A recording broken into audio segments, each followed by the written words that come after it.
Assalamualaikum warahmatullahi wabarakatuh. Ketemu lagi di Late Show bersama Ferry Amsari dan Auriga Nusantara. Kali ini banyak pembahasan yang menarik di negara kita. Barusan ada mantan presiden ya dikunjungi oleh berbagai orang, mantan menteri yang masih di kabinet, bahkan ada menteri yang mengatakan ini masih bos saya gitu ya. Berarti ada dua bos para menteri, satu mantan dan saat ini yang sedang berkuasa. Ini menarik sekali, artinya ada kekuasaan double, dua matahari ya. Ini juga agak unik dalam ketatanegaraan, bos mana yang akan diikuti para menteri. Dan juga tidak wajar sebenarnya ya, ada menteri yang mendaku ada bos lain selain presiden. Macam-macam kejadian, bahkan juga ada perwira menengah kepolisian yang berkunjung, bersilaturahmi, minta doa restu mungkin ya, dan doa-doa yang lainnya. Jadi ini menarik, ada kepolisian, orang-orang teman-teman dari kepolisian datang kepada mantan presiden. Sangat berkuasa ya mantan presiden kita. Tapi nasihat kita kepada Pak Presiden, kalau boleh sebaiknya kalau sudah jadi mantan ya janganlah terlalu bernafsu ke depan atau menjaga diri, kasih panggung kepada presiden yang sedang berkuasa. Itu baru namanya negarawan. Ada lain hal cerita ya, sebagai informasi kepada publik luas, bahwa di DPR kita dari 580 anggota, ya, 61%-nya adalah pengusaha. Jadi jangan heran kalau undang-undang lebih banyak aroma pengusahanya dibandingkan aroma kepada kepentingan publik. Kalau undang-undang dasar bilang lindungi lingkungan hidup, kalau pengusahanya berkaitan dengan bisnis tambang dan lain-lain, tentu saja undang-undangnya akan lebih banyak kepada kepentingan pengusaha. Jadi ini Republik Pengusaha Indonesia sebenarnya dibandingkan Republik Kesatuan, Negara Kesatuan Republik Indonesia. Jadi banyak hal yang menurut kita sekarang kenapa undang-undang lebih pro kepada kepentingan bisnis dibandingkan kepentingan rakyat, ya itu sebabnya. Dan mudah-mudahan bisnis kita berkembang dan dolar terus naik yang membuat kesusahan baru untuk rakyat. Jadi kapan kita bisa mendengar wakil kita bersuara demi kepentingan rakyat? Tidak akan kalau melihat 61% ini. Lain hal juga terjadi ya, semakin banyak kepala daerah yang rajin marah-marah, terutama terkait angkutan pasir dan lain-lain.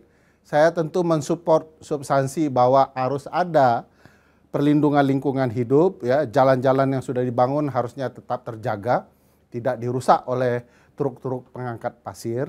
Tapi solusinya bukan marah-marah, ya. Solusinya buat kebijakan agar pengangkut pasir tidak masuk dan keterlaluan. Buat denda yang besar, buat mereka jera.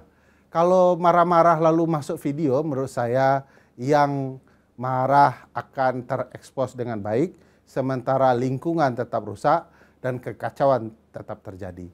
Ini namanya juga saran.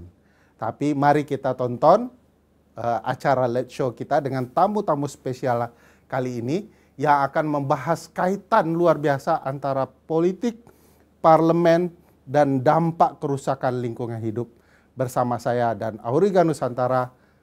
Mari kita saksikan. Oke, kita sudah bersama dua orang tamu, teman baik saya di bidang masing-masing. Satu adalah Bang Abdur. Halo. Stand up komedian, juga penyuara aspirasi publik. Amin. Dan Bang Timer Manurung, Ketua Auriga. Halo. Beliau perlu Bang Abdur ketahui adalah mantan Mapala Silvagama UGM. Oh, Mapal UGM. Yang itu artinya satu nomor mapala dengan Pak Presiden Joko Widodo ya. Oh. Jadi kalau mau nanya-nanya ijazah palsu nanti bisa lah. Oh. Itu maksudnya. Berarti tahu dari gambarnya tahu ijazah yang palsu mana yang asli mana. Tahu lah. Oh, gitu. Sering nongkrong bareng biasanya mapala itu dengan senior-seniornya kan. Kita mau diskusi banyak hal sebenarnya, terutama di aspek soal menjaga lingkungan hidup. Kan semua orang butuh lingkungan hidup ya, yang bersih, yang baik gitu ya. Selain juga amanah konstitusi itu 28H kalau tidak salah soal lingkungan hidup.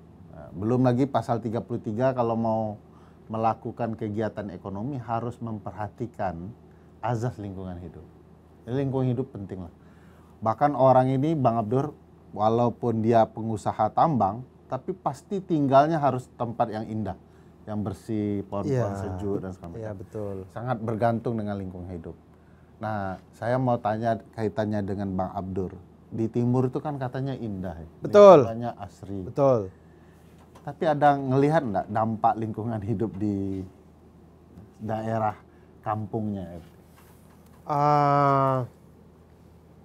Kalau saya di kampung saya Bang, dulu waktu saya sekolah itu rindang sekali. Jadi kami ke sekolah itu jalan kaki. Di Muarobungo, Jambi itu ya. Tapi sekarang sudah panas betul karena ada tambang batu bara, ada sawit, ada karet, macam-macam. Jadi dampaknya ke saya nggak tahan lagi ini jalan dan menikmati lingkungan. Jadi karena dampak rusaknya lingkungan. Kalau saya di kampung saya itu tidak ada tambang udah. Berarti masuk asik ya? Iya, di Larantuka, ya pokoknya Flores Timur tuh bahagia tidak ada tambang, iya. Bahagia orang-orangnya dong ya? Saya tidak tahu sih, tapi positif, ada kelebihan dan kekurangannya ya. Ya kekurangannya mungkin jadinya kita tidak punya APBD yang banyak banget, tidak punya. Tapi kelebihannya kemudian ya alam, seingat saya Flores Timur itu dari saya waktu SMP sampai sekarang masih sama saja, masih begitu-begitu saja. Gitu ya. Masih bisa menikmati kalau pulang itu betul-betul ada kebahagiaan lain ya. Iya, iya. Masih sama aja kecuali di beberapa tempat saya main tuh sekarang ada hotel, ada ini, tapi hotelnya pun ya hotel-hotel yang masih aman-aman aja sih, bukan hotel yang gede-gede banget yang sampai ngebabat banyak kebun kelapa gitu, enggak juga. Jadi masih asri-asri aja saya rasakannya gitu. Ya mudah-mudahan tidak tersentuh lah. Karena saya dan teman-teman punya pikiran harus ada daerah di Indonesia yang tidak tersentuh bisnis tambang. Supaya tetap lestari, tetap indah, dan nilainya juga harus dihargai kayak bisnis karbon Bang. Negara lain harus membayar ke negara yang punya hutan yang bagus, alam yang baik. Nah, di Indonesia begitu juga. APBN dari daerah-daerah tambang harus membayar sebagian ke daerah-daerah yang baik. Kayak Larantuka. Ya. Kalau Larantuka ini kita cuma pernah dengar dari novel-novel persilatan itu. Wiro Sableng gitu. Oh iya. Dari lagu Bumerang. Lagu Bumerang. Ya. Nah, tapi udah maksudnya kayak udah bilang mudah-mudahan selalu ada daerah yang asri, yang tidak tersentuh tambang. Tapi kan itu bergantung di dalam tanahnya kan. Kalau tiba-tiba di dalam tanah ditakdirkan ada emas gitu. Semua akan datang ke kampung. Iya kan. Nah, cuman itu kan harus dengan ketentuan, dengan peraturan undang-undang Bang. Melarang kekuatan bisnis, kekuatan tambang untuk menyentuh daerah-daerah yang harusnya asri. Nah, masalah besarnya begini Bang. Di DPR itu yang buat undang-undang bersama pemerintah, dari 580 orang, nanti data yang agak spesifiknya Bang Timer tuh, dari 580 orang anggota DPR, 364-nya adalah pengusaha. Sebagian besar pengusaha tambang dan perkebunan. Berarti sisanya artis tuh. Sisanya artis. Sisanya artis. Nah, berarti 61% pengusaha, yang sisanya artis sekitar 39%. Ya kayaknya. Yang bisa nyanyi, yang bisa macam-macam lah ya. Nyanyi di Magelang gitu. Nah, Paling banyak dari PAN. pan. Itu lagunya ya. Nah, mereka yang buat undang-undang ternyata yang punya kepentingan bisnis sendiri. Jadi kalau begitu Flores, Larantuka, Papua sebagian ya, Sulawesi yang indah-indah itu punya bibit-bibit yang perlu ditambang ya ditambang. Papua daerah tambangnya kan luar biasa itu. Freeport itu di sana kan sudah sangat lama gitu ya. Ya, itulah godaannya. Kalau kita mau buat aturan agar tidak ada pertambangan di daerah tertentu ya agak berat. Karena ya pengusaha itu ada di DPR. Jadi gimana caranya mau ngawasin gitu ya. Nah, belum lagi kalau pas pemilu pengusaha ini yang kasih uang kampanye, uang sumbangan ke partai, gitu. Jadi ya sulit ya, gitu. Nah, data Auriga gimana Bang? Teman-teman yang berkaitan dengan politisi dan pebisnis tambang ini. Ya, tadi kalau boleh agak tadi yang Bang Abdur tidak lantas kalau ada daerah emasnya, satu daerah ada emasnya, itu semua harus diambil gitu. Atau kalau ada daerah yang semua ada nikel, nikelnya harus diambil. Itu yang sekarang ini di dunia internasional mulai ada konsep didorong no-go zones namanya. Jadi ada daerah-daerah yang memang tidak boleh ditambang. Misalnya karena kalau misalnya dia daerah rawan bencana, di undang-undang kita udah ada sebenarnya itu. Ada ya? Ada. Di undang-undang pulau kecil itu undang-undang pesisir dan pulau kecil nggak boleh ditambang, tapi kan banyak tambang di pulau kecil. Betul. Nah, terus kemudian undang-undang pangan berkelanjutan melarang daerah-daerah penghasil pangan ditambang karena dari mana orang makannya kalau hasil pangannya nggak ada gitu. Undang-undang konservasi dan seterusnya. Jadi wilayah kelola masyarakat adat itu mestinya jangan ditambang gitu. Nah, jadi sebenarnya kita aturannya udah ada. Tapi kata ya itu dia. No-go zone ini ratifikasi perjanjian internasional belum ya? Tapi kalau kami di Auriga ngelihatnya adalah bahwa nggak perlu ratifikasi karena undang-undang kita udah ada. Laksanakan aja undang-undang pengelolaan pesisir dan pulau-pulau kecil. Dengan begitu maka semua tambang di pulau kecil mestinya ilegal. Tapi data Auriga juga mengatakan ada sekitar 12 pulau kecil di pinggiran Indonesia yang ada bisnis tambangnya. tambang. Jadi kalau dikeruk terus Bang, Hilang pulaunya, wilayah kita juga hilang. Ternyata kata Bang Timer sudah ada aturan no-go zone itu ya, agar tidak kemudian demi kepentingan lingkungan hidup, lestari dan segala macam kepentingan orang tidak ada. Atau kalau dia di batas terluar, kalau dia pulaunya batas terluar diambil, kan garis pantainya jadi hilang. 12 km ini. Wilayah Indonesia jadi berkurang dong. Nah itu dia. Nah yang gitu-gitu kan harus dilaksanakan gitu. Nah, persoalannya lah kita seringkali menabrak aturan yang kita bikin sendiri. Itu karena apa Bang? Kenapa yang buat undang-undang melanggar? Apa karena anggota DPR-nya kebanyakan pebisnis, istananya juga berbisnis? Saya sih ngelihatnya yang paling masalah kita terutama dalam 10 tahun terakhir adalah korupsi politik ya. Korupsi politik. Korupsi politik menjadi musuh terbesar bangsa Indonesia 10 tahun terakhir karena apa? Kita tadi seperti 60% kalau dan meningkat 61% pada 2024 kemarin. 24 ya. 2029 ya. 5 tahun sebelumnya Auriga dan Tempo bikin kajian yang sama hanya 45% yang pengusaha. DPR. Jadi melonjak. Berarti naik ya. Jadi melonjak sebenarnya barisan pengusaha yang masuk ke ranah publik gitu. Nah, terus kemudian kepala daerah, gubernur, bupati itu kan harus partai politik segala macam. Kemudian juga penentuan komisaris atau petinggi atau melalui ketua harus melalui DPR yang notabene partai politik. DPR harus melalui praksi harus melalui parpol. Nah, Menurut saya memang ini yang harus kita benahi kalau mau ingin memperbaiki Indonesia, dan ini akar masalah kita saat ini. Hampir seluruh penempatan jabatan publik melalui DPR, hampir seluruh kebijakan melalui DPR, cuman jadwal stand up komedian aja yang belum. Kayaknya karena perputaran uangnya nggak ada. Rugi terus bikin show. Rugi terus. Jadi curhat. Iya.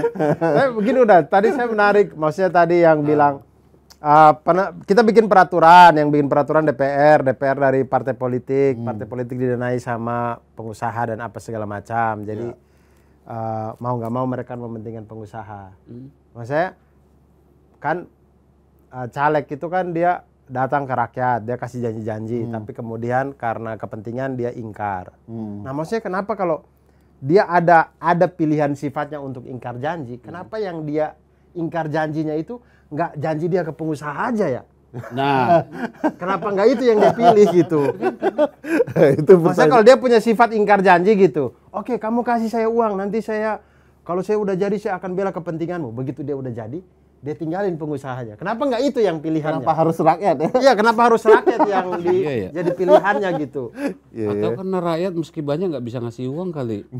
Iya kali ya. Uang lanjutan maksudnya. Iya, untuk periode berikutnya ya. Nah, kalau saya pakai teori kejahatan sederhana aja ya. Pelaku penipuan itu akan cenderung mengulangi penipuannya kepada orang yang powerless. Kalau kepada pengusaha kayaknya kalau ditipu mereka akan balik lagi menyerang gitu ya. Misalnya tidak kasih uang, tidak kasih program gitu ya. Tapi kalau rakyat ditipu kan paling 5 tahun lupa lagi ya. Iya ya. Begitu pemilihan bagi-bagi sembako beres kayaknya ya. Ya, sebenarnya kalau tadi kan kita sempat cerita ya sebelum syuting ini, bahwa kalau ada relasi antara rakyat yang memilih dengan yang dipilih tidak terputus, sebenarnya anggota parlemen kita nggak akan juga melakukan penipuan, ngebohongi rakyat. Misalnya kalau rakyat punya kewenangan merecall mereka, memecat mereka, mereka pasti akan selalu datang ke rakyat. Cuman kan sekarang yang bisa menentukan pemecat mereka ketua partai. Ya. Ketua partai dapat dana dari pengusaha. Ya. Jadi kalau ingin mecat anggota parlemen bisa via ketua partai melalui keinginan pengusaha. Kita tahu nggak sih kita berapa gaji ketua partai? Nah, Emang ketua partai ada gajinya? Dari mana dia hidup? dari mana dia hidup? Dia nggak hidup. Ya, tapi gajinya dari mana? Nah itu. Sorry. Jumlah dan dari mananya penting nih. Karena kalau anggota DPR digaji sama negara. Ya. Oke. Dia melaporkan. Ya, ketua partai itu kan dia bukan lembaga negara. Tapi lembaga publik. Dia dapat, maksudnya uangnya gaji tiap, misalnya saya ketua partai A, setiap bulan gaji saya taruhlah 20 juta misalkan. Nah, 20 juta itu dapat dari mana? 20 juta kayaknya nggak kekecilan ya untuk ketua partai. Tidak, misal aja. Beli Kan sepatunya pun kurang kayaknya. Iya, kan partai ini bukan lembaga atau bukan badan yang bergerak untuk menjual produk atau apa. Dia kan nggak punya penghasilan setiap bulan. Nah, berarti Iya ada nggak yang sih? ngasih uang. Tapi supaya ini agak jelas ya, kalau Bang Timer kan pasti menceritakan sumber pengusaha, uangnya dari mana sumbang ke partai. Kita mau tahu nih uang partai ini dari mana saja. Saya minta bantu teman saya boleh lah ya? Boleh. Nah, Sehingga kita tahu maksudnya kalau tadi Bang Timer bilang ketua partai tiap bulan dapat gaji, saya juga mau dong jadi ketua partai. Saya mau. Kebetulan teman saya ini dekat dengan ketua partai. Oke. Saya mau panggil teman saya Mas Fadli Ramadhanil dari Perkumpulan untuk Pemilu dan Demokrasi Perludem. Silakan Mas. Manis sekali senyumnya. Saya ada dengar pertanyaannya takut berat pertanyaannya. Langsung berat pertanyaannya. Ya itu pertanyaan. Gaji ketua partai. Sudah nguping-nguping dari tadi ya. Itu pertanyaan penting dari Bang Abdul tuh. Sebelum sumber deh, sebelum sumber gajinya, benar nggak ketua partai itu dapat gaji? Itu dulu. Logik sederhananya pastilah ya. Gaji dalam artian untuk kebutuhan hidup dia ya, untuk kebutuhan hari-hari gitu, untuk kebutuhan operasional.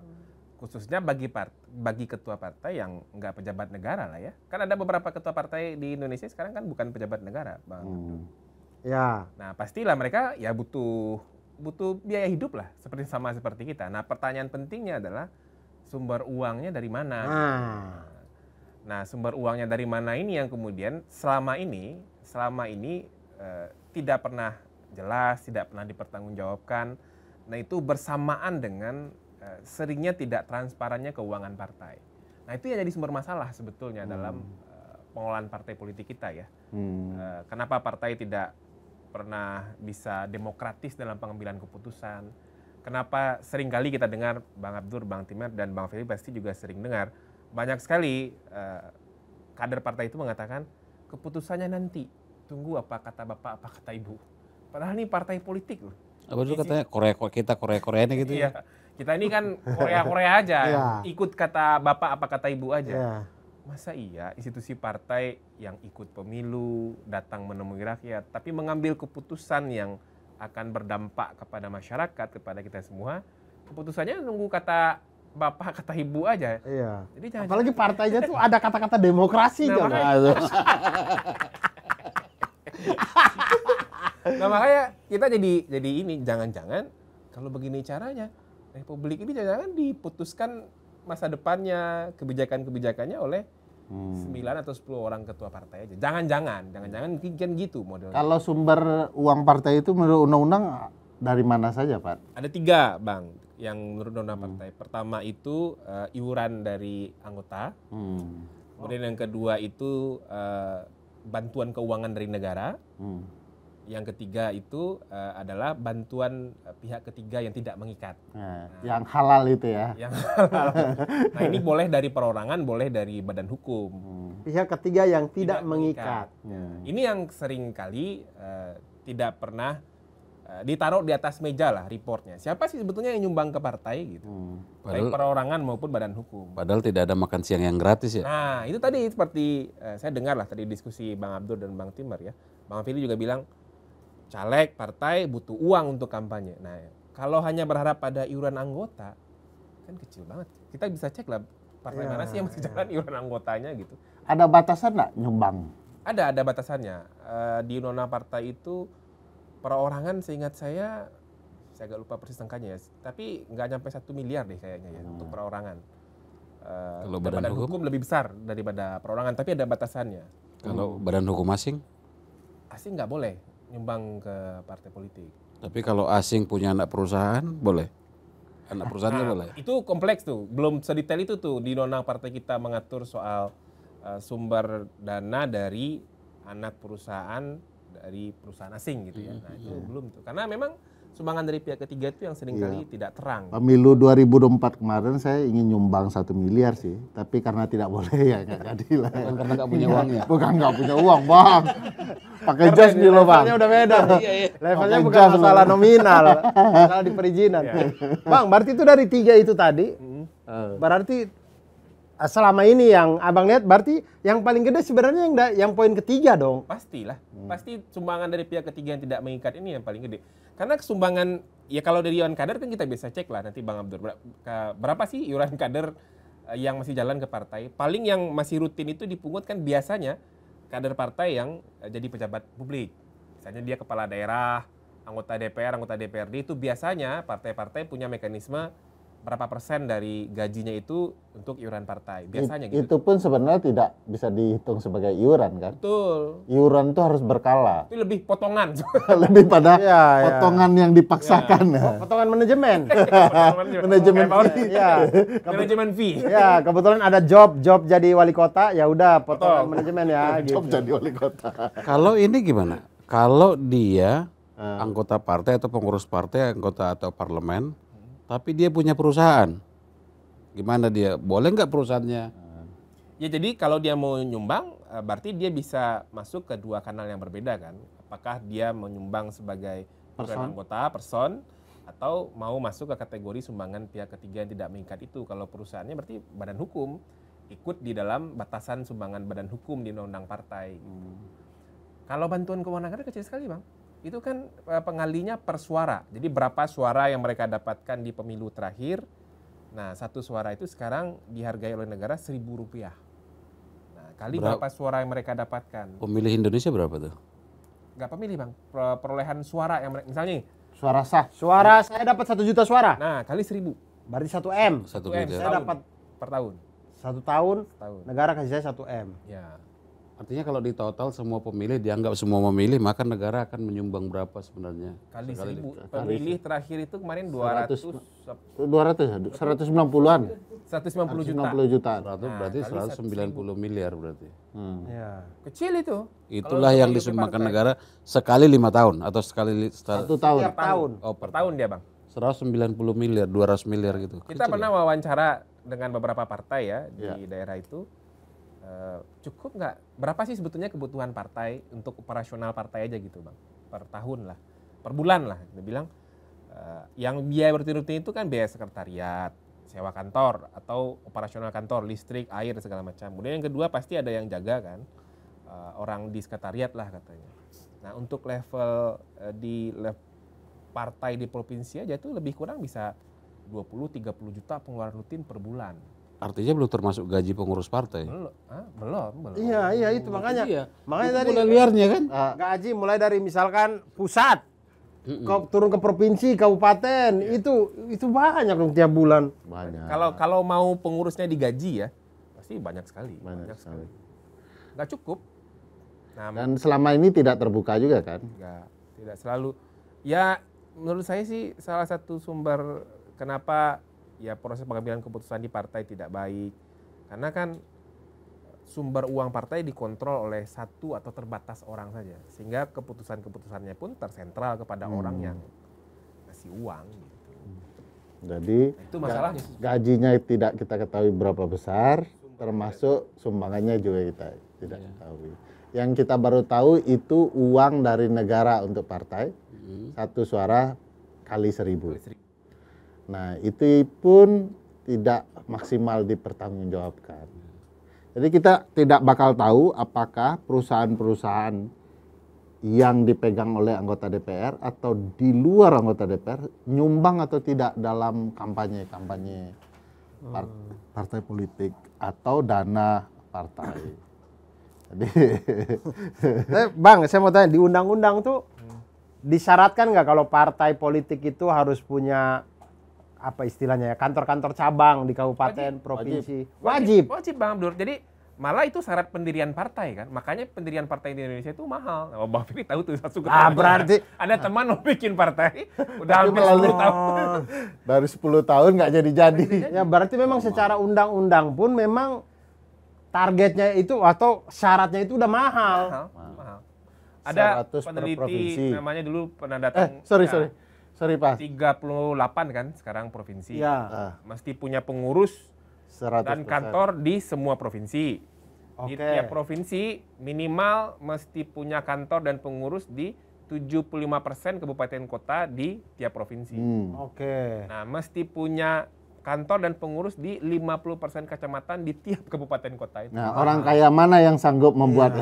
Mahal sekali itu. Jadi orang-orang kecil dilarang buat partai, kurang lebih begitulah ya. Orang miskin tepat. Orang miskin.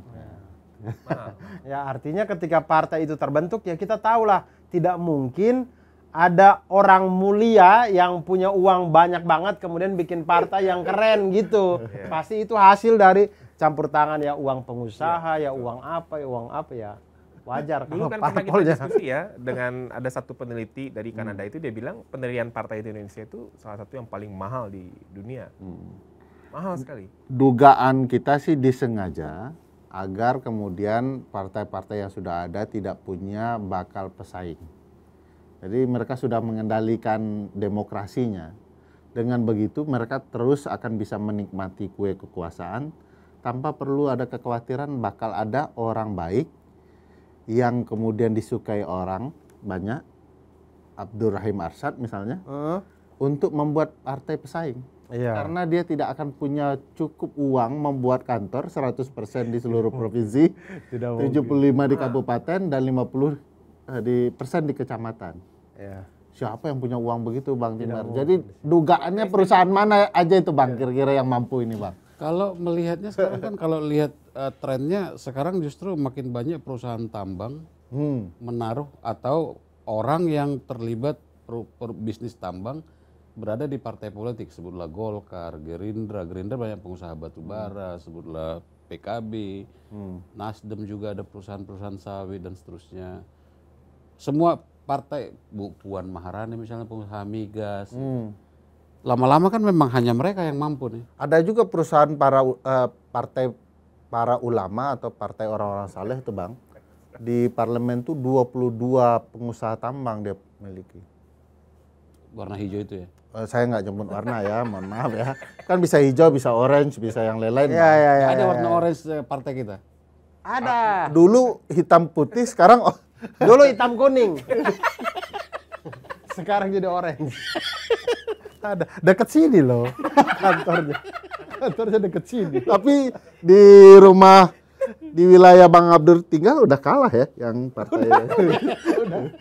Udah Ya, kalah. itu di daerah timur lah ya. Iya. Dan Timur Jakarta, timur Indonesia kita nggak tahu. Dan kalau ngelihat trennya kan memang makin ini adalah pebisnis yang bergerak di timur kan, di Indonesia Timur.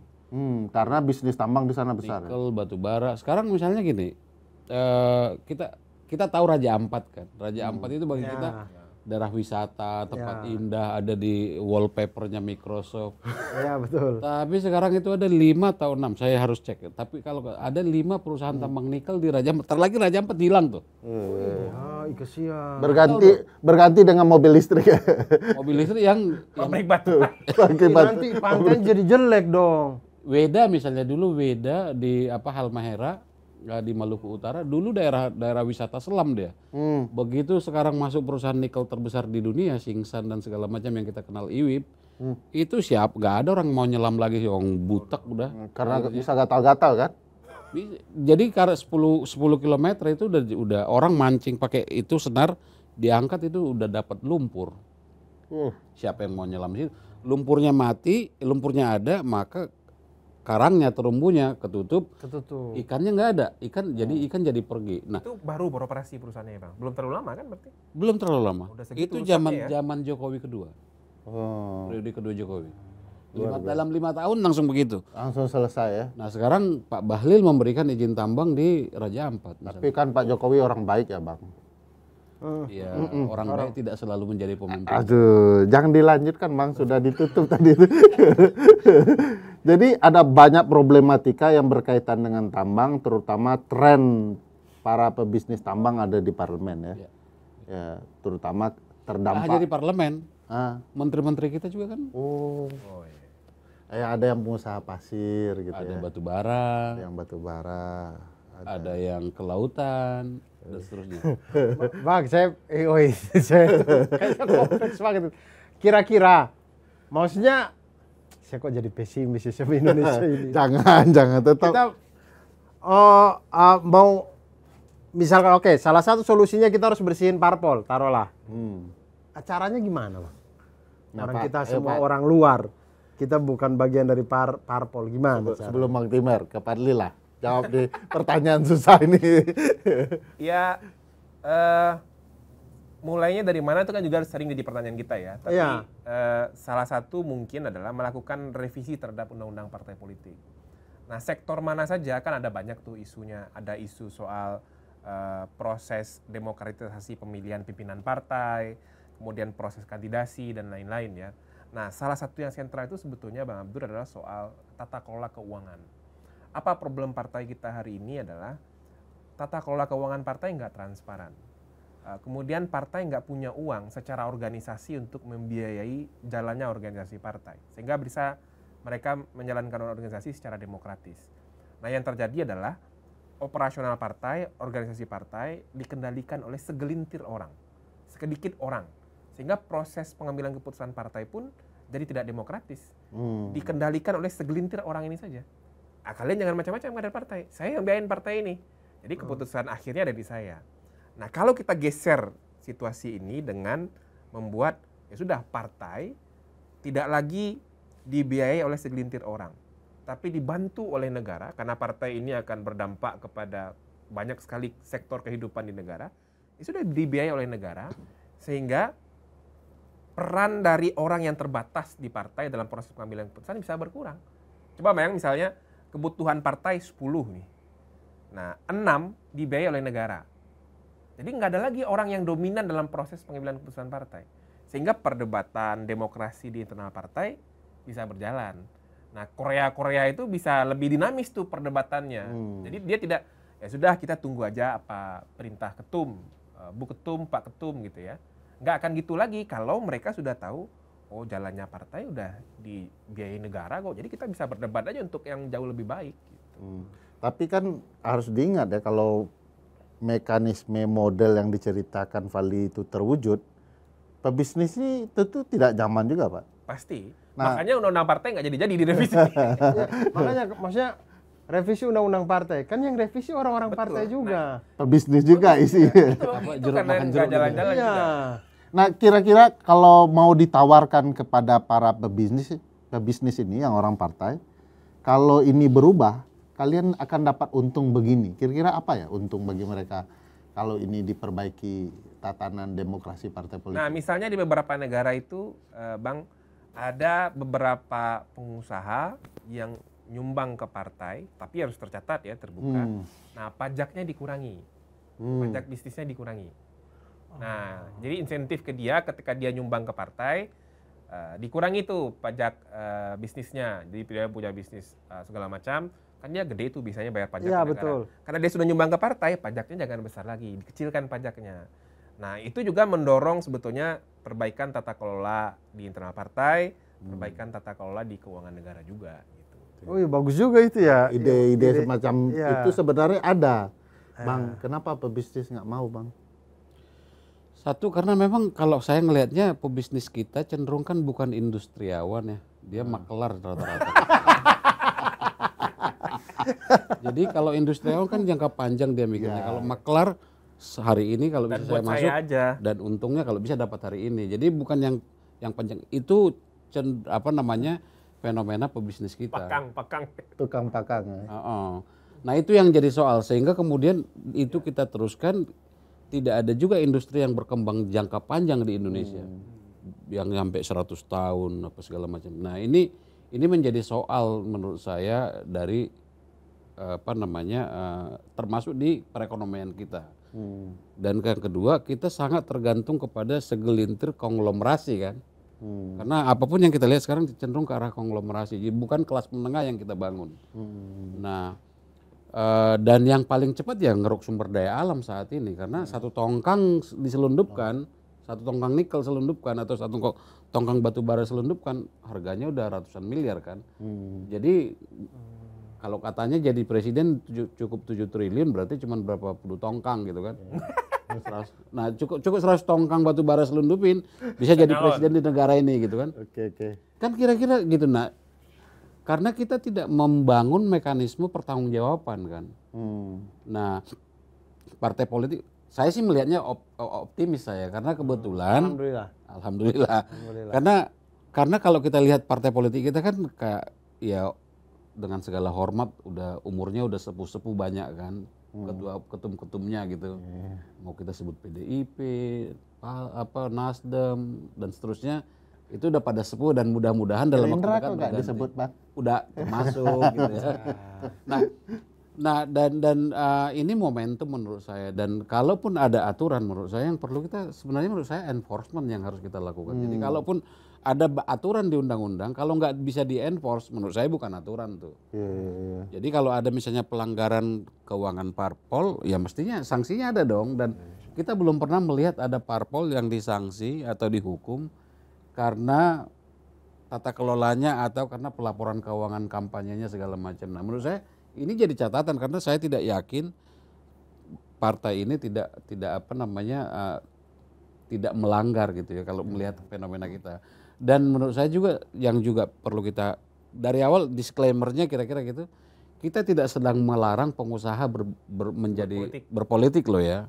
Kita juga jangan sampai melanggar hak asasi mereka, tapi jangan karena berpolitik kemudian membawa kepentingannya ke ranah publik. Ya, problematika aturan itu memang agak banyak yang janggal ya. Bahkan menurut saya jauh lebih kuat aturan sebelum show stand up komedi dimulai. Yang dibaca sambil bercanda doang. Tapi patuh semua.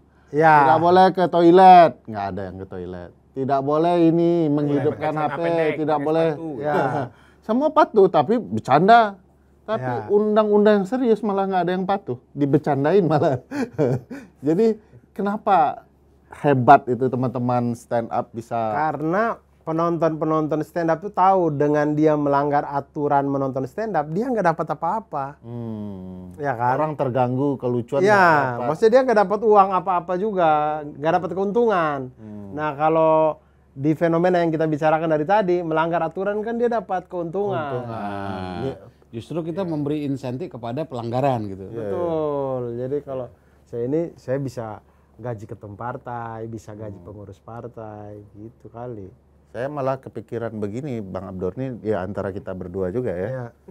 Kayaknya enak jadi ketua partai. Makanya kenapa saya ganti Kaisang apa ya? Kan mau kongres terbuka di Solo. Oh iya ya, tinggal dia pula yang paling muda ketua partai saat ini. Iya, dan dia bukan pejabat negara, bukan ya kayaknya nggak punya posisi, tapi dia dapat gaji tuh. Ada sponsornya itu. Iyalah ya. Sponsornya ya bisa jadi ayah sendiri ya. Yang nggak mungkin Teman-teman ayah. Teman-teman ayah. Enak Partai banget. baik gaji. itu, lambangnya aja bagus ya. Lambang mawar gitu. Mawar. Warnanya juga pink gitu kan, penuh cinta. Ya. Jadi cocok kita ambil alih lah ya. Iya. Kayaknya bisa deh. Kayak bisa. Nah, Bang, fenomena ini dan apa yang terjadi di masyarakat, kan ini kan perlu diubah. Kalau diimajinasi Bang Abdur, mau partai itu seperti apa dan bagaimana mereka bisa bertanggung jawab kepada publik?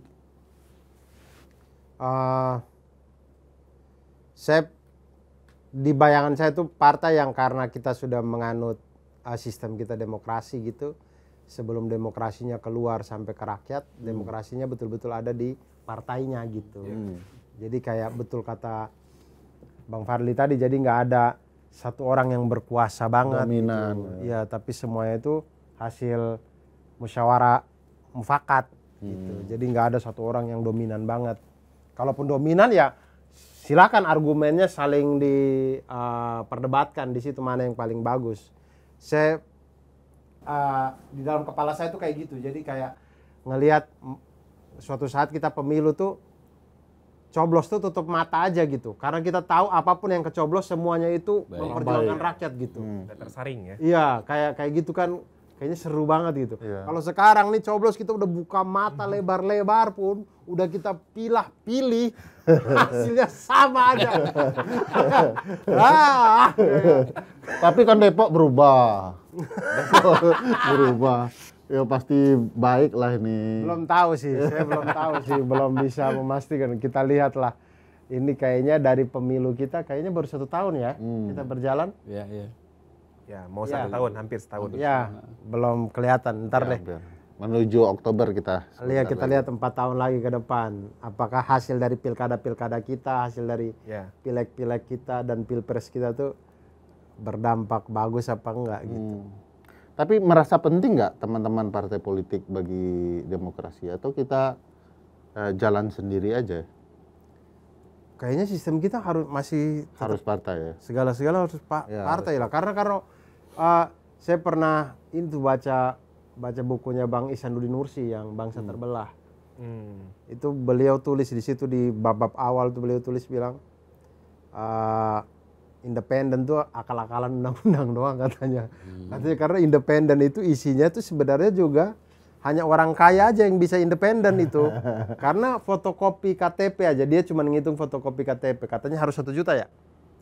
1 juta apa 500.000? Untuk kepala daerah. Ya. Beda-beda tuh tergantung jumlah. Tergantung populasi. Oh ya, tergantung populasi. Pokoknya hitung-hitungannya karena dia pernah ikut yang mau sempat independen DKI kan. Iya, iya. Bang Ihsanuddin Nursi ya, Pak. Ya itu hitung-hitungan untuk fotokopi satu ini aja Rp200 dikali misalkan harus 500.000 atau 1 juta, itu udah 1,5 M atau 2 M hanya untuk fotokopi KTP. Ada lebih contoh bagus lagi soal itu. Mau mendirikan partai harus ada kertas kecil berharga ini, materai. Materai itu kalau kemudian untuk mendirikan partai karena 100% di provinsi, 75% kabupaten, 50%. itu kalau dihitung hanya untuk materai itu bisa 1 miliar. Nah, tuh. Materainya saja. Materainya doang. saja untuk syarat pendirian partai politik. Meningkat income kantor pos langsung. Nah, kantor pos langsung bagus penghasilannya, Bang. Jadi memang partai untuk orang kaya, dan orang kaya itu di bisnis-bisnis lingkungan hidup, tambang dan segala macam. Iya. Jadi akhirnya fokus kebijakan negara kita ya merusak lingkungan hidup, Bang. Jadinya begitu. Artinya mau nggak mau kita harus stop kan itu kan. Ya.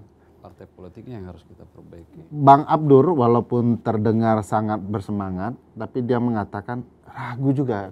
Jadi menurun juga semangat optimis bernegara ini ya. Tapi Abang kenapa? Bang Timer kenapa punya harapan positif ke depan? Satu tadi karena sekarang kan kemarahan masyarakat itu kan mulai kelihatan ya. Yang artinya faktor teknologi dan informasi yang cepat menyebar gitu, dan pada titiknya orang akan sadar bahwa oh ini ternyata nggak benar untuk kita gitu. Itu satu. Jadi saya yakin publik kita cepat aware gitu ya. Yang kedua tadi melihat fakta bahwa akan banyak partai politik yang akan mau nggak mau harus berganti. Regenerasi. Karena alam meninggal misalnya, karena tua atau dan seterusnya. Nah, ini momentum. Yang ketiga saya ngelihat fenomena anak-anak kecil saat ini, anak-anak muda itu cepat sekali kalau terpapar informasi dan teknologi gitu. Saya misalnya lihat anak-anak SMP udah bisa coding, udah bisa segala macam, cepat sekali dan mereka. Nah, saya ngelihat momentum ini mau nggak mau harus memang menjadi modal besar kita gitu, dan saya sih melihatnya di situ, dan akan ada kemuakan sih menurut saya kepada apa yang terjadi saat ini. Cuman yang saya sayangkan selalu adalah kemuakan itu bisa jadi dampaknya akan sangat mahal di misalnya kita 98 kan akan rusuh. Ada korban. Nah yang dampaknya itu yang saya nggak kebayang sih, tapi mudah-mudahan nggak sampai sebut. Ya, mudah-mudahan sebut lah. Amin. Nih Fat, kita boleh nggak menjaga optimisme kita di dalam bernegara dengan situasi pelaku bisnis adalah pembuat kebijakan itu sendiri. Itu kan kayak wasit di pertandingan Manchester United, Barca dan Juventus ya, yang selalu dicurigakan berpihak ya. Ya. Yang buat ketentuan aturan dia yang akan menentukan jalannya permainan. Kita seoptimis apa sih? Saya sih masih coba untuk optimis ya, karena kan Masih mencoba. Dia coba ya. Berarti bagus nih. Bagus nih perpaduannya. Pesimis, mencoba optimis. Bagus. Bagus sudah ini. Karena kan kalau kita mau beralih dari demokrasi, Bang, kayaknya saya enggak deh. Maksudnya kayaknya demokrasi yang paling membuka diri untuk tetap bisa bertumbuh, bisa jauh lebih baik gitu ya. Termasuk juga soal partai politik. Saya orang yang percaya pada pelembagaan partai ya. Jadi yang mesti dibangun dan dikuatkan terus-menerus adalah sistemnya. Tadi Bang Timen misalnya, ya nggak apa-apa pengusaha ikut berpolitik, tapi dia harus terbuka bisnisnya di mana saja, dia jadi beneficial ownership di mana saja, kontrolnya akan seperti apa gitu. Nah, problem di kita kan semuanya di bawah meja. Nah, ini yang mesti dibuka ke tempat terang, dan mesti ada keberanian dan kepemimpinan yang kuat untuk itu. Nah, kemudian soal partisipasi publik terhadap demokrasi ya. Kalau kita lihat Bang Ferry, 2 kali atau 3 kali pemilu terakhir, itu sebetulnya antusiasme anak muda sangat besar pada proses pemilu, pada proses politik. Bang Abdur mungkin juga merasakan hal yang sama. Nah, apalagi itu didukung oleh kanal digital dan media sosial yang begitu berkembang dengan masif, dengan cepat ya. Indonesia termasuk tertinggi pengguna kan? Iya, betul. Nah, antusiasme anak muda luar biasa, partisipasi anak muda luar biasa. Inisiatif-inisiatif mereka bikin platform, bikin kanal-kanal diskusi, komunitas, banyak sekali. Dan pembaruan-pembaruan strategi kampanye yang menyentuh anak muda juga mulai dipikirkan oleh politisi misalnya. Nah, tapi memang PR kita adalah salah satu yang paling penting itu menurut saya adalah soal pendidikan, pendidikan demokrasi, pendidikan politik kepada anak muda. Jadi anak muda mesti paham dan tahu bahwa politik itu tidak hanya sekedar euforia pada proses pemilu saja, tapi juga untuk sampai pada proses pemilu bagaimana kita tahu dan dekat agar partai menyeleksi orang yang tepat untuk dipilih dalam proses pemilu, itu penting juga untuk dipelototi. Kemudian pasca pemilunya, pemerintahnya penting juga untuk dikawal, dikontrol gitu. Nanti dikira benci pemerintah. Nah itu, nah itu yang kadang-kadang harus kita edukasi terus-menerus kan kepada teman-teman muda gitu, pemilih kita. Tapi saya ada ide, Pak. Anak-anak muda yang Fadli maksudkan itu kan sebenarnya sebagian sudah ada yang bergabung ke partai. Ada banyak anak muda juga di partai. Tapi kan mereka tidak memberikan perubahan apapun. Ada teman-teman aktivis buat partai. Jangankan ikut pemilu, status badan hukum aja nggak jadi-jadi ya. Jadi aktivis itu unik juga, pintar berdemokrasi di lembaga lain, tapi begitu buat partai gagal gitu ya. Nah, saya melihat ada kekompakan di teman-teman stand up komedian. Partai stand up Indo. Apakah tidak kepikiran bahwa dengan kekompakan ini dicintai banyak orang, mampu memberikan pendidikan penting kita dengar politik? pendapat Bang Abdul. Iya, gimana? Ini Kayaknya kalau saya melihat kami itu secara komunitas sudah terdaftar sebagai ormas. Ormas ya statusnya. Ya, ditingkatkan lagi sedikit. ya jadi Stand Up Indo itu di Kemenkumham terdaftar sebagai ormas. Oh, oke.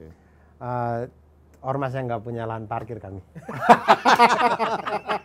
Kami ormas saja. Nah itu kemudian sebenarnya tuh itu hal yang kayaknya jauh sih Bang Ferry, karena kami itu berkomunitas, terus di dalamnya itu kan berbagai macam pandangan politik. Bahkan Bang Ferry tahu sendiri kami setiap kali pemilu ada aja beda-bedanya kan. Tapi tidak berpecah belah. Tidak berpecah belah karena Menarik. karena tahu kalau ya sudah ini kan preferensi masing-masing, pemikiran masing-masing ya sudah. Di luar itu kalau di komedi ya lucu tetap lucu. Orang ketawa bukan karena lagi memikirkan visi dan misi seseorang atau program kerja atau apa, tapi lucu ya tetap lucu. Jadi memisahkan itu antara politik dan juga bertemu sebagai sesama komedian itu sih. Kalau saya bisa tangkap poin baiknya ya. Saya yakin juga teman-teman tidak akan menjadi partai yang ikut. Tapi ada sisi baiknya. Menjaga komunikasi. Saya lihat komunikasinya juga sangat baik. Ya. Ada festival tahunan. Betul. Ada stand up gunung kemana-mana begitu ya. Stand up fest bentar lagi ya. Stand up fest. Bentar lagi stand up fest. Kan banyak nih teman-temannya Bang Timer buat partai gagal, hancur gitu ya, nggak jadi stand up. Ini kalau mau dipelajari kenapa kemudian teman-teman stand up Indo bisa bertahan, apa sih poinnya sehingga teman-teman yang di partai juga perlu belajar. Organisasi Kan ya. susah mempertahankan organisasi, tidak bisa pecahnya. Dan ketuanya nggak digaji ya? Tidak sih. Ya Bang Haji 2.000 digaji nggak? Tidak digaji dia itu. Setahu saya pengurus-pengurus stand up Indo itu baik di pusat maupun di daerah-daerah yang tiap hari ngurusin open mic nggak ada yang digaji sih. Karena presidennya doa ibu. Ya. Karena apa yang lebih mahal dari doa ibu ya, itu rezeki berkah semua itu. Nggak digaji ya? Ya. Tidak. Jadi kita bisa kasih nama uang dari mana Bang? Nggak ada Bang. ya ketua partai kita bisa kita kasih itu juga. Iya, Megawati paling doa ibu gitu. Prabowo Surya Paloh doa ibu. Kan kayak stand up Indo itu mungkin dapat margin tipis-tipis ketika bikin stand up fest atau stand up gunung. Tapi ketika dapat margin tipis-tipis itu kan uang itu untuk bayar panitia yang kerja, untuk apa. Biasanya kemudian habis tuh. Iya.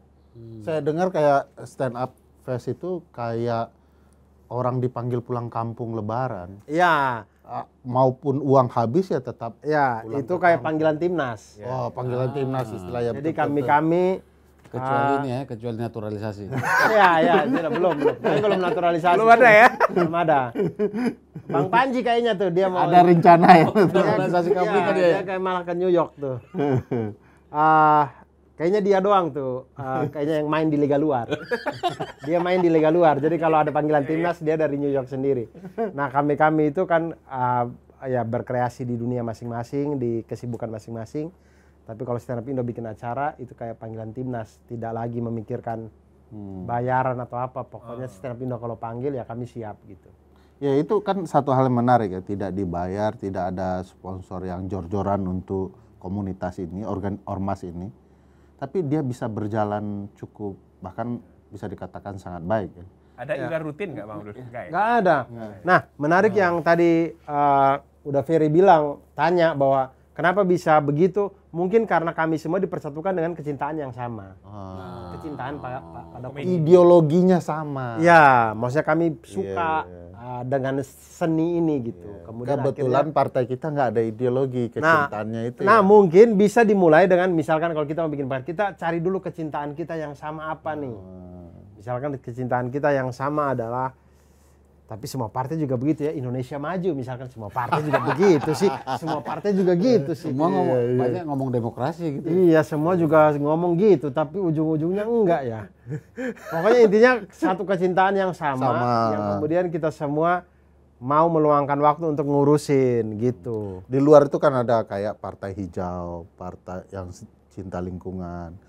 Ada yang partai berkaitan dengan binatang karena kecintaan perlindungan binatang.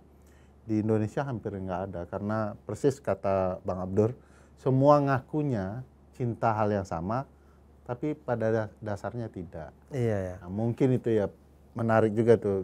Atau yang dari teman-teman aktivis mulai dari ormas aja dulu, jangan partai dulu. Karena begitu partai langsung Ormas aja. Perindo dulu katanya ormas. Nasdem dulu katanya ormas. Gelora tuh dulu Garbi loh, ormas itu. Tiba-tiba partai. Tiba-tiba partai. ya harus mulai buat dari ormas aja dulu. Ini teman-teman aktivis atau siapapun rakyat Indonesia mau buat partai, ayo kita mulai dengan ormas dulu. Ya, cek ombaknya ormas dulu. Ya. Cek Jangan buat ormas juga terburu-buru, tiba-tiba langsung Jadi partai atau memberikan calon presiden tertentu kan. Iya. Kayak stand up aja, jalan asik. Berangkat dari kecintaan yang sama, penting tuh. Kecintaan Ya, yang sama. Itu satu poin yang sangat menarik itu. Artinya kalau 2029, 4 tahun lagi, masih cukup lah bikin ormas dari sekarang. Boleh juga. Boleh juga. boleh nanya nggak? Nah, silakan Bang. Ini kan karena tadi mungkin kecintaan itu jadi ideologi kira-kira disebut begitu ya. Apa yang membuat dia patuh pada ideologinya? Karena kalau partai politik kita kan unik nih. Menurut saya malah itu harusnya itu tabu itu mestinya. Di nasional dia bersaing, tapi di daerah di pilkada dia berkoalisi tuh yang bersaing kan. Iya. Mestinya ada yang salah ini pada tata kramanya gitu. Apa yang dilakukan di komunitas komedian sehingga itu taat secara DNA gitu. Karena kecintaan itu sih Bang. Kembali ya di situ. Iya, jadi karena saking cintanya dengan kesenian ini, kami tuh kayak misalkan bahkan ada komik tampil dia nggak lucu, kami yang lain ikut sedih, kayak ngerasa kayak aduh. Jadi kami bisa bayangkan kalau kami di posisi itu dan tidak dapat tawa, kayak aduh kayak Sama bayangkan kita partai kita ada kawannya yang tidak terpilih parlemen, mereka sedih semua Bang. ya, jadi berasa gitu kayak aduh saya tahu saya pernah lagi di posisi itu.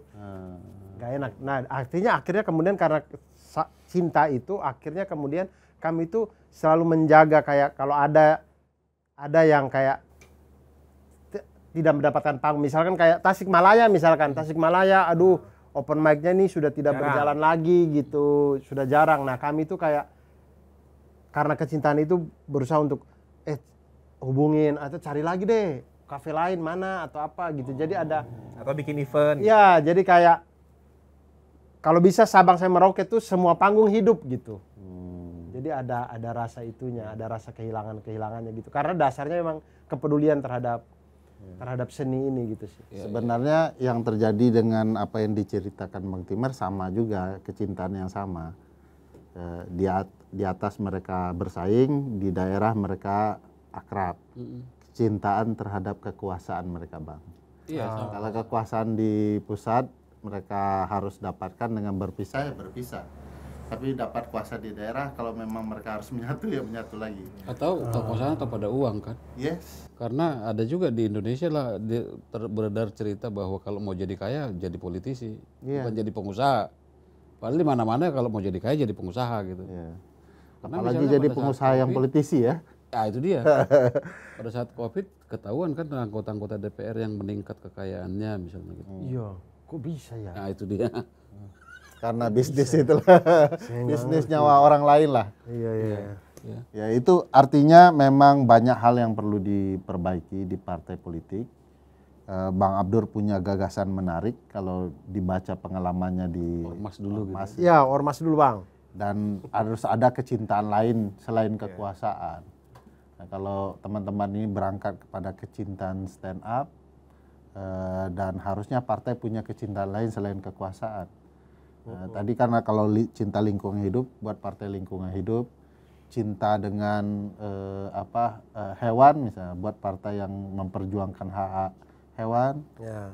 masyarakat adat buat partai yang mencintai masyarakat hukum adat ya. Pengusaha nggak perlu buat partai karena mereka bisa dengan berbagai wajah masuk partai. Atau mungkin ada kecintaan tokoh. Dulu kayaknya Pak SBY kayaknya bikin Demokrat awal kayaknya. Cinta dengan Partai Demokrat di Iya, luar. kayaknya sosok saya sih nggak tahu sih, teman waktu saya SMA tuh saya ngerasa kayak ini menonjolnya cuma SBY-nya doang sih, ini Demokratnya itu yang ngejualnya pada waktu itu ya. Iya. Kayaknya gitu kecintaan Ya, pada dari- tokoh kali. pada figur tertentu ya. Iya. Ya betul. Sebenarnya kita punya banyak bahan kalau bicara kecintaan ya. Yang dilarang itu paling agak soal kedaerahan ya.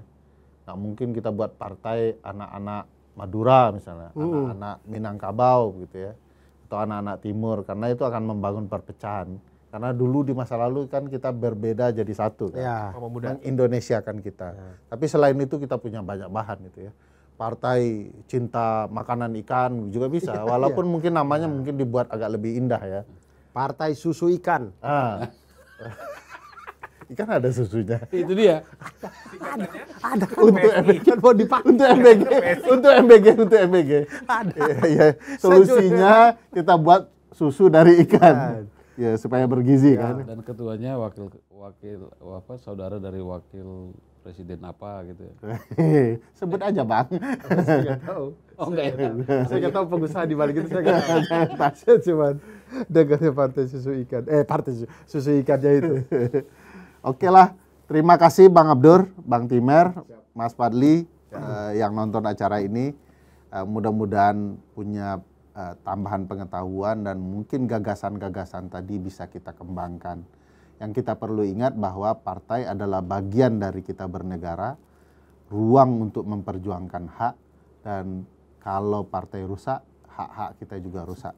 Sampai jumpa di episode berikutnya. Assalamualaikum.